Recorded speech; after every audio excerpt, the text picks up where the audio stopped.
Navigating a school system can be challenging for any parent with a child who has special needs. But for military families, that stress is compounded by their lifestyle of repeated moves and attending different schools that offer varying levels of services.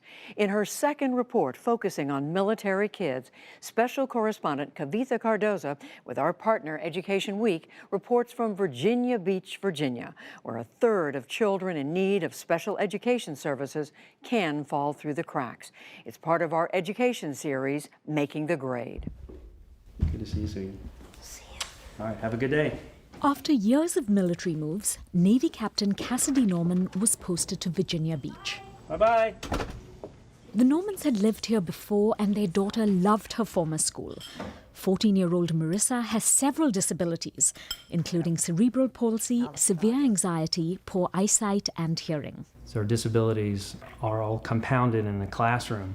It's difficult for her to listen and learn and write all at the same time. Marissa needs one-on-one help and therapies, but she has normal intelligence, which means with patience and educational accommodations, she can learn just like any of her classmates. Virginia Beach is surrounded by bases, and the economy is closely tied to the military. Its schools have several programs to support military kids, but several service members say the district is not meeting the needs of their children with disabilities. Eileen Huck with the National Military Family Association says obtaining special education services is a significant challenge for service members nationwide.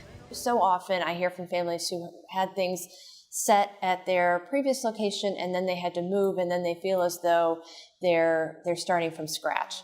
The military does consider a child's medical and educational needs during assignments. But there is less attention paid to the special education services because federal law says that all school districts are required to provide a free and appropriate public education. All children with special needs in every public school district are entitled to an evaluation and individualized plan detailing the supports they'll receive. But when Marissa returned to Virginia Beach District, her parents noticed right away something was wrong. We weren't getting progress reports. They kept taking away services and goals from her and from her education plan.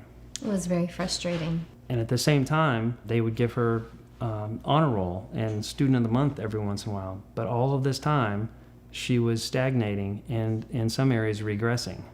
Cassidy had to leave for training and was then deployed to the Middle East. Still, he would call into meetings about Marissa, which he said school officials often postponed or cancelled. More than a year passed and nothing significant changed. The Normans moved Marissa to a private school. They also hired a lawyer. And I was so depressed. I wasn't myself. And I was crying all the time. I had to go see a therapist.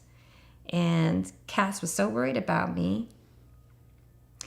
He had to send a base chaplain to come to speak to me. During this case, I was responsible for the health and welfare of 3,000 sailors plus 2,000 additional deployers on our ship. And even though that was stressful, it was more stressful for me to think about my daughter, who was not being taken care of by the public school here. Aaron Spence is superintendent of Virginia Beach City Public Schools. Well, I want to be clear, we actually do a great job with our special education program at Virginia Beach. And on rare occasion, we have some disagreements and differences with our families. Fortunately, we have a great system for working through that. Some military families here disagree. Bryn Bennett, Adriana Rodriguez, and Sydney Gilson all have children with special needs. A few weeks after my husband left for deployment, my son was having some sort of breakdown in the classroom. They couldn't get him to calm down. And I got there and they had like chairs kind of lined up. It was almost like he was a caged animal. To watch the people that I know are supposed to be on his side, the one that are supposed to be helping him, and to see them pushing his buttons and upsetting him to such lengths was upsetting. They didn't listen to a word we had to say. They didn't listen to a word his doctors had to say. They didn't offer any support.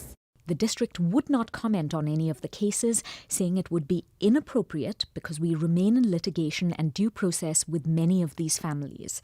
But in a written statement, a spokesperson said the school district is committed to providing the best learning environment possible for all children. We have nationally recognized partnerships with our local installations and are acknowledged as a premier provider of services in the military community. But in one complaint which included military families, investigators found Virginia Beach schools were offering only the bare minimum in services, which translated into a deficit education. Advocate Eileen Huck says there are school districts that just wait it out. It's unfortunate, but I think it's sometimes true that school districts will be hesitant to provide a new service or a new resource to a family that they know is going to be moving out of the district in a year or two. We are not activists. We are not looking for a fight. We're looking for a good community. It's rare for a family to file a formal complaint and even more rare for them to win. But a Virginia Department of Education investigation found the school district had not provided the minimum education required by law for Marissa. The school district appealed, the Normans won again in federal court, and Virginia Beach was ordered to pay for her private school. Marissa had to repeat a grade in her new school, but now she's doing well.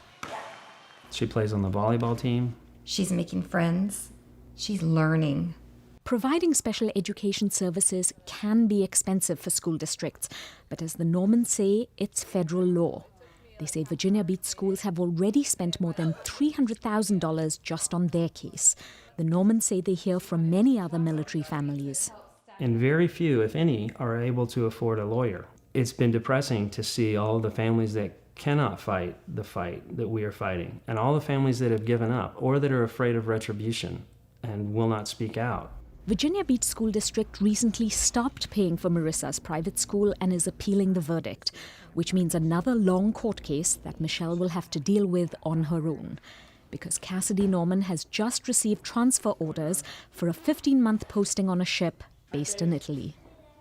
For the PBS NewsHour and Education Week, I'm Kavita Cardoza in Virginia Beach, Virginia.